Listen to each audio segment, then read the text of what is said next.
விஞ்ஞானி ஐன்ஸ்டீன் அவர்கள் ஜெர்மனியில் தேசத்திலே பிறந்தவர்கள். ஆனால் நாசி படைவீரர்களால் நாடு கடத்தப்பட்டவர். அமெரிக்காவிலே தஞ்சம் புகுந்தவர். அவர் அமெரிக்காவுக்கு வந்த பின்பு அங்குள்ள விஞ்ஞானிகளை பார்த்தார்கள். பார்த்த பின்பு அவருக்கென்று ஒரு ஆய்வுக்கூடம் ஒன்றை கட்டி கொடுத்தார்கள். அந்த ஆய்வுக்கூடம் மிக நேர்த்தியாக கட்டி கொண்டிருந்தார்கள். அவர் எல்லாவற்றையும் பார்வையிடுவதற்காக விஞ்ஞானி ஐன்ஸ்டீன் அவர்களை அழைத்துக் கொண்டு வருகிறார்கள். அவர் எல்லா இடத்தையும் சுற்றி பார்க்கிறார். பார்த்து கொண்டிருக்கும் போது அவர்கிட்ட கேட்டார்கள், ஐயா, உங்களுக்கு ஏதாவது இன்னும் உங்களுக்கு வசதி செய்து கொடுக்க வேண்டுமா என்று கேட்டார்கள்.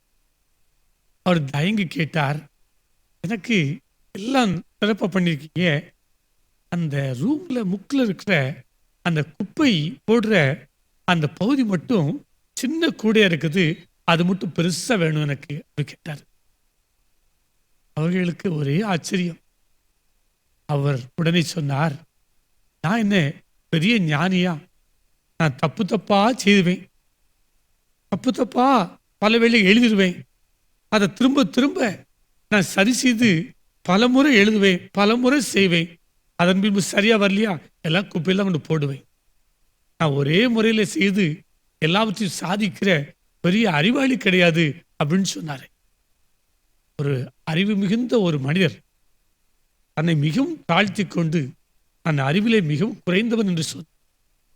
அவரே பல முறை முயற்சி எடுத்து ஒரு கண்டுபிடிப்பை கண்டுபிடிக்க என்றால் இந்த இளம் சமுதாயமானது பல வாழ்க்கையை முன்னேற வேண்டும் என்று நினைக்கிற சமுதாயமானது எத்தனை முறை முயற்சியில் எடுக்க வேண்டும், எத்தனை முறை முயன்று முயன்று பார்க்க வேண்டும். நாம் முயற்சி செய்யும்போதுதான் இறைவன் நமக்கு உதவி செய்கிறார். திருமுறையிலே ஒரு வார்த்தை சொல்கிறது, நீதிமொழியின் புத்தகம் 2ஆம் அதிகாரம் 6ஆம் வசனம், கர்த்தர் ஞானத்தை தருகிறார், அவர் வாயிலிருந்து அறிவும் புத்தியும் வரும்.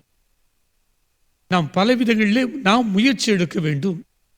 அடுத்ததாக இறைவனும் நமக்கு ஞானத்தை கொடுக்கிறார், அறிவை கொடுக்கிறார். ஆகவே நாம் முயற்சி எடுக்காமல் கடவுள் கொடுப்பார் என்பதல்ல. நாம் பல புத்தகங்களை படிக்க வேண்டும், பல முயற்சிகளை மேற்கொள்ள வேண்டும். அப்பொழுது இறைவன் கொடுக்கிற ஞானம், இறைவன் கொடுக்கிற அறிவு நமக்கு உதவியா இருக்கும், வாழ்க்கை சிறப்பாக அமையும்.